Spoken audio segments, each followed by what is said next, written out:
വീടിന് ചുറ്റും ഔഷധ സസ്യങ്ങളുടെ കലവറയൊരുക്കി കോഴിക്കോട് പുല്ലിപ്പറമ്പ് സ്വദേശി വിജിത്ത്. കളരിയോടുള്ള അടങ്ങാത്ത അഭിനിവേശമാണ് ഔഷധ സസ്യങ്ങളുടെ അപൂർവങ്ങളിൽ അപൂർവമായ ശേഖരമൊരുക്കാൻ വിജിത്തിന് പ്രേരണയായത്.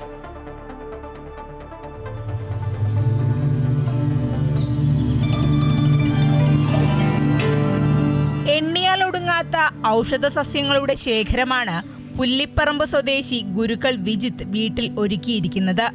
മുത്തിൽ, നാലിലൈനാഗം, കിരിയാത്ത്, കമണ്ടലു, നാഗവള്ളി എന്നിവയെല്ലാം ശേഖരത്തിൽ ഉൾപ്പെടുന്നുണ്ട്.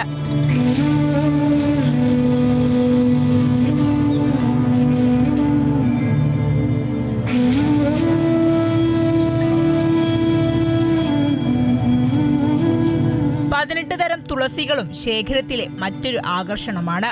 കളരിയിലൂടെയാണ് ഗുരുക്കൾ വിജിത്ത് ഔഷധ ചെടികളെക്കുറിച്ച് അടുത്തറിയുന്നതും അവ ശേഖരിക്കാൻ തുടങ്ങുന്നതും. കളരിയിലെ ഗുരുക്കൾ അദ്ദേഹം മരണപ്പെട്ടുപോയി. അപ്പം ബാലകൃഷ്ണൻ എന്ന അദ്ദേഹത്തിൻ്റെ പേര്. അപ്പോൾ അദ്ദേഹം ഒരു തൈലം നിർമ്മിക്കാനുള്ള ഒരു ഔഷധ കൂട്ട് പറഞ്ഞു തന്നു. അപ്പോൾ അതിലുള്ള ഔഷധസസ്യങ്ങൾ കുറച്ച് ഔഷധസസ്യങ്ങളുണ്ടായിരുന്നു. അപ്പോൾ അത് സംഘടിപ്പിക്കാനുള്ളൊരു ശ്രമം നടത്തി. അങ്ങനെയാണ് ഇതിനോടുള്ളൊരു താല്പര്യം വന്നത്.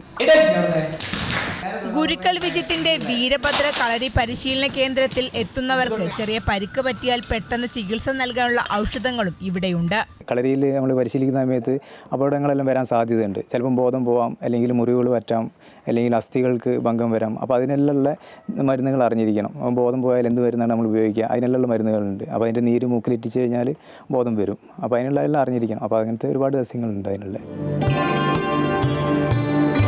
പാണ്ഡവത്തിരിയും അഗ്നിയിലയും ഉണ്ടെങ്കിൽ വീട്ടിൽ വിളക്ക് കത്തിക്കാനും എളുപ്പമാണ്. ഇങ്ങനെ കൗതുകം പകരുന്ന ഔഷധ സസ്യങ്ങളുമുണ്ട്.